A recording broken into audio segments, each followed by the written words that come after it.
The black-eyed children. The knock at night. It was close to midnight when the knock came.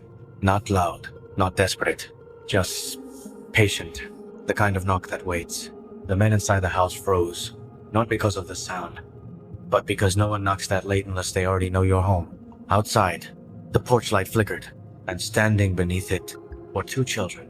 They were barefoot, pale, too still, and when the man looked into their faces, his blood turned cold. Because their eyes were completely black, no whites, no pupils, just endless darkness. Warning to the viewer, stories like this exist all over the world. They are not legends, they are not creepypasta, and they are not fiction. These encounters have been reported by journalists, police officers, doctors, ordinary people with nothing to gain. And the most terrifying part? Every story follows the same rules. They come at night. They appear as children. They ask to be let inside, and they cannot enter unless you invite them. This is the true story of the black-eyed children. For decades, these encounters have been buried in online forums, police reports, and personal testimonies. Ignored, mocked, dismissed, until the patterns became impossible to deny. The first recorded encounter, 1996. The first widely documented encounter occurred in Abilene, Texas in 1996. The witness was not a conspiracy theorist. He was not intoxicated. He was not seeking attention. His name was Brian Bethel, a journalist, and what happened to him that night changed his life forever. The parking lot, Brian sat alone in his car, parked outside a movie theater.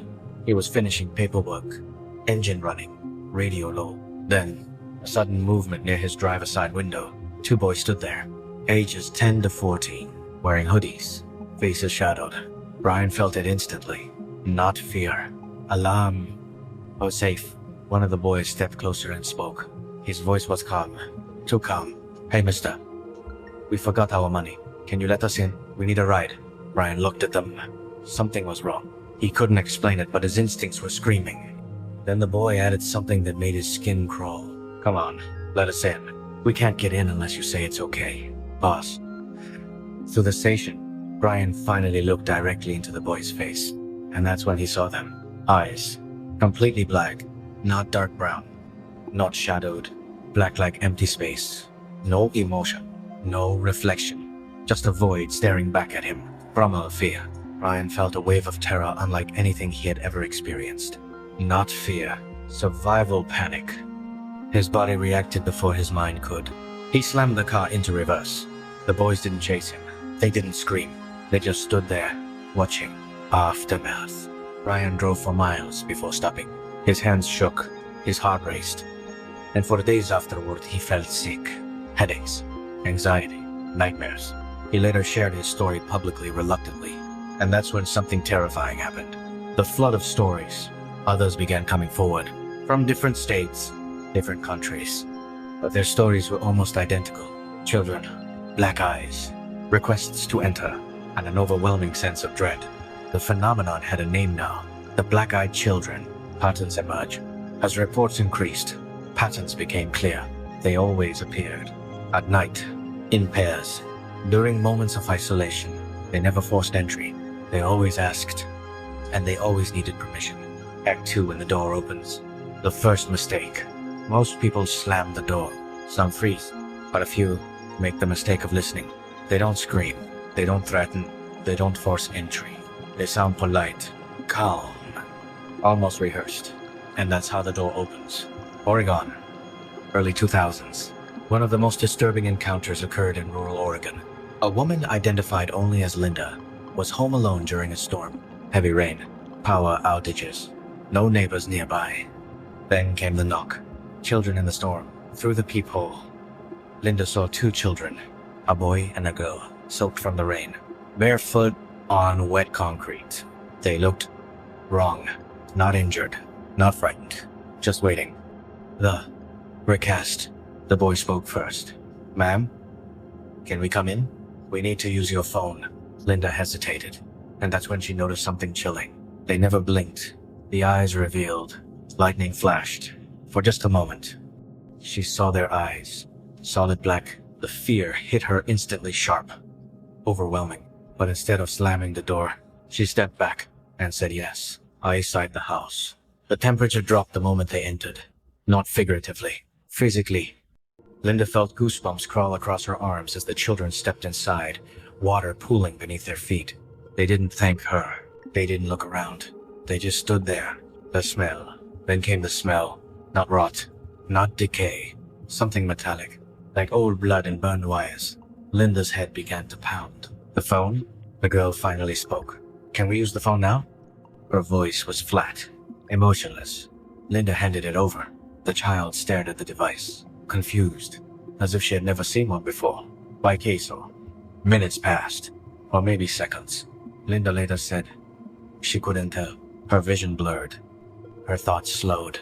It felt like the house itself was pressing down on her. We have to go. Suddenly, the boy looked up.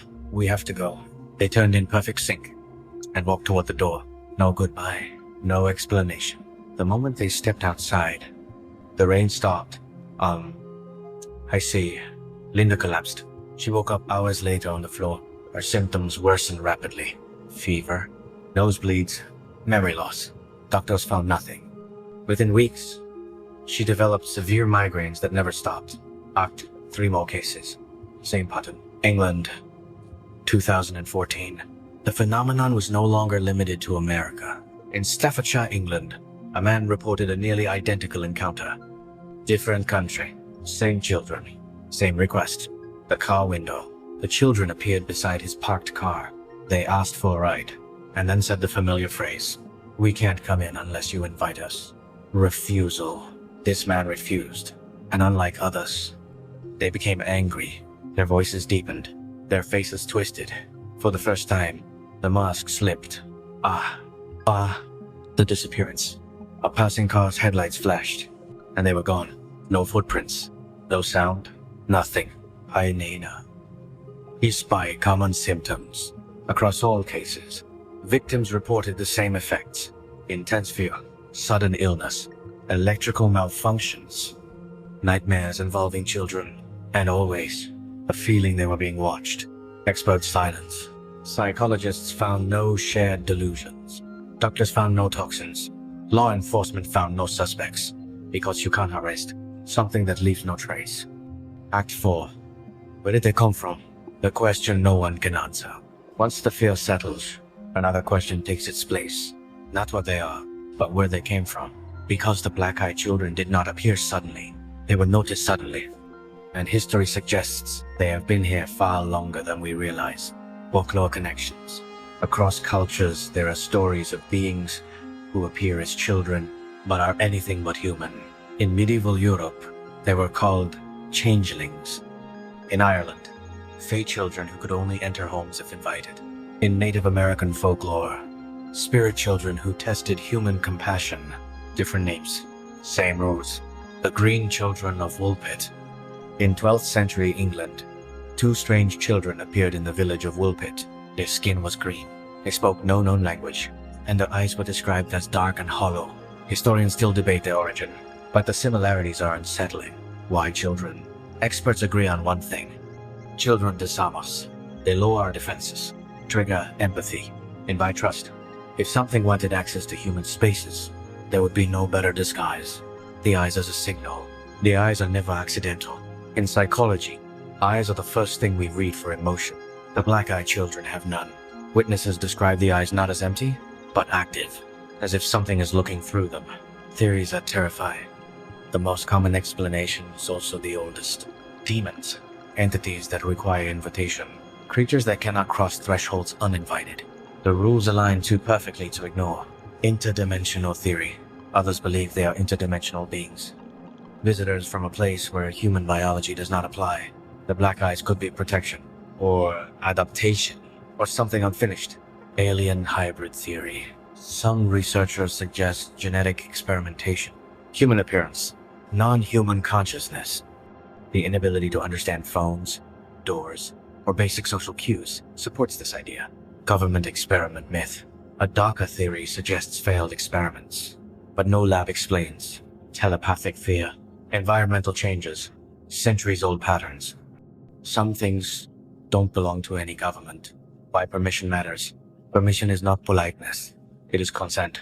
Once granted, responsibility shifts. The act of invitation changes the rules, and whatever follows is no longer accidental. Act 6. Modern escalation. Digital age encounters. In recent years, encounters have changed. Children now appear on apartment intercoms, on security cameras, at hospital entrances, always just outside, always waiting. While reports are increasing, some believe it's population growth, others believe it's awareness, but a few investigators fear something else, that the black-eyed children are becoming bolder. What they want. No witness agrees on what they want, but all agree on what they take. Energy, health, peace, sometimes something intangible. Act 7. The cases that ended differently. The files that stop. Most reports of the black-eyed children end the same way. Fear, refusal, survival. But a small number of cases don't end at all. They simply stop. No follow-ups, no recovery, no closure. The missing reports. In several documented cases, witnesses who reported encounters later vanished from public record. Their posts deleted, their usernames inactive, their accounts never updated again. Friends claimed they weren't the same afterward. Then, nothing. Arizona, 2008. In 2008, a man living outside Tucson reported repeated visits. Always the same children.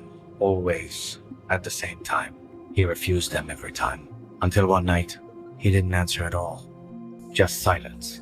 The final entry, his final online post read, "They're back. They're not asking anymore. They're waiting." No further messages were ever posted. The house was later found abandoned. No signs of struggle. There were no signs of forced entry. No blood.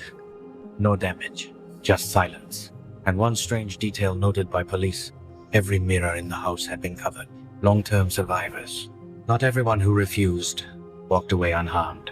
Some survived, but never recovered. Permanent changes. Long-term survivors reported chronic illness with no diagnosis, electrical disturbances around them, intense fear of nightfall, recurrent dreams of children standing at doors. Doctors found no cause. Psychologists found no shared trauma. Yet the symptoms matched perfectly. The dreams always followed the same pattern. A knock, a door, children waiting. But in the dream, the door always opens. They know me. One survivor summarized it best. "I don't think they were ever strangers. I think they knew me. I think they still do." Act 9. The rules of survival. Unofficial rules. Through years of reports, a set of rules emerged. Not instructions. Warnings. Rule 1. Do not engage. Do not answer questions. Do not negotiate. Do not reason. The longer the interaction, the stronger the effect. Rule 2. Do not invite. Never say, "Come in. It's okay. You can enter." Words matter. Permission changes everything. Rule 3. Do not look too long. Witnesses believe prolonged eye contact deepens the connection, as if something is exchanged or marked. Rule 4.